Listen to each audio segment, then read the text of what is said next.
Alright, peace and greetings, YouTubers. Alright, so Janet Jackson, Unbreakable, the album. Let me just jump right into it. Now, if you follow me, you know I'm a big Janet fan. Huge Janet fan. But I'm going to be as unbiased, and I'm just going to try to be as analytical as possible with this review. I will say the Unbreakable album, it finally makes me happy to say that she finally has another album to define her legacy. I always hated that 20YO and Discipline were her last two albums because people started to base her entire legacy and music career on those two albums. And in my opinion, those are two albums where she wasn't really herself. I think with 20YO, you know, she was still working with Jimmy Jam and Terry Lewis, but she added Jermaine Dupri to the equation. She's in love. Logic, emotion never go together. Logic and emotion just don't go together. And she was not very logical during that era with her music choices. And, you know, I feel like because she saw the caliber of success that Jermaine Dupri was able to take Usher, and he was able to, you know, revive what was going on with Mariah, Janet was like, well, hell, this is my man. You better give me some hits too. So, you know what, Jimmy Jam, Terry Lewis, y'all look cool, but y'all can do the slower little ballads and crap at the end of the album, but I'm going to let Jermaine Dupri do the first half of the album. And you get this album that wasn't cohesive. Discipline was an album where she didn't even write anything. She just showed up and sang very lazy at that too. Like, it's a very lazy album vocally. That's an album that's almost piercing to my ears. But I'm like, I don't want to hear this crap. I mean, there's still good, fun little songs that are radio friendly. Like, Feedback was my jam when it came out, but Discipline doesn't even feel like a Janet album. Discipline is an album that anybody could have come out with. No, not to diss Rihanna or anybody, but Discipline, you could have easily given that to Rihanna. Now, it would have sold a lot more at the time because it would have been a Rihanna album, but it's just, there was an element that was missing from it.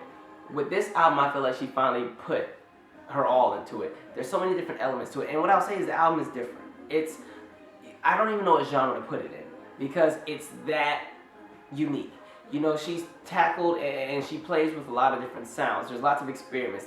And honestly, if you're a fan of just music, and I'm not just saying, and I'm not meaning like a fan of what's popular and current on the radio, but just I mean a fan of music, chord progression, modulation, synthesizers, layered vocals, and you know, all kinds of sounds and just strings and guitars and all kinds of instruments you can't even name.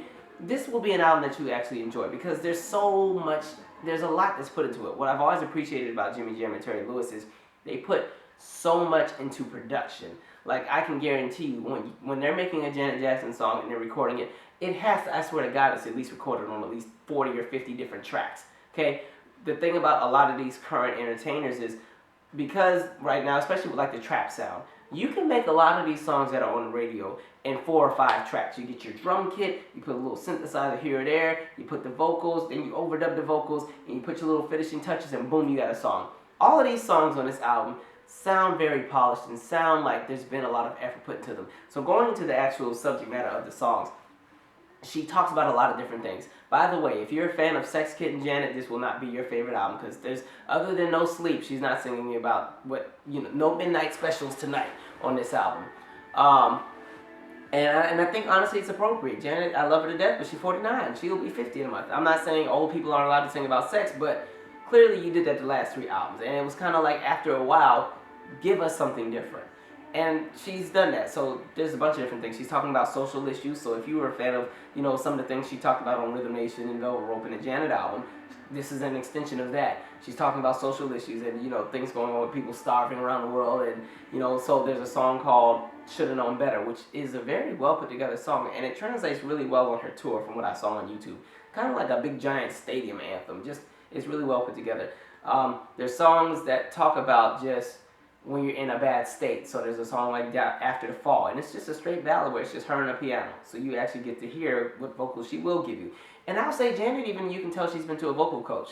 Compared to Discipline, like I said, Discipline, she just went there and sang and was like, all right, I'll see y'all later. I'm not going to try to come out of any, you know, my other octave. I'll stay in my same octave and just kind of give you these lazy vocals.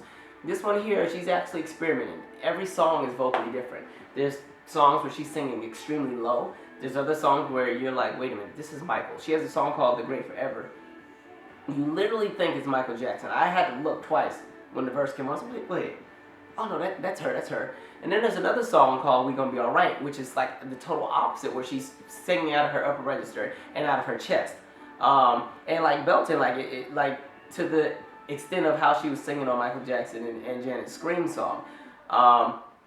there's just lots of really different things. It's a very different album. It's a fun album. It's serious. It can be depressing in moments. It's very experimental. So I feel like this is an extension of the Velvet Rope album. This is like Velvet Rope 2015, but it's not her trying to recreate the same album. There's a lot of artists that they have a huge successful album and then they try to recreate that album again, and that's where they mess up. I won't name names because I don't feel like fighting their stance today, but there's some artists that do that. Now, I think overall, this album is not going to be popular with the markets, in my opinion. I just don't think. I mean, she'll sell off of her name, but I don't think any of her singles are going to do a lot aside from the adult contemporary radio stations, mainly because pop radio still doesn't support her, and neither does, basically, to be honest, you do have the issue of ageism. Madonna's dealing with it with pop. Nobody's buying her stuff. They'll catch on to it, but we don't want our music.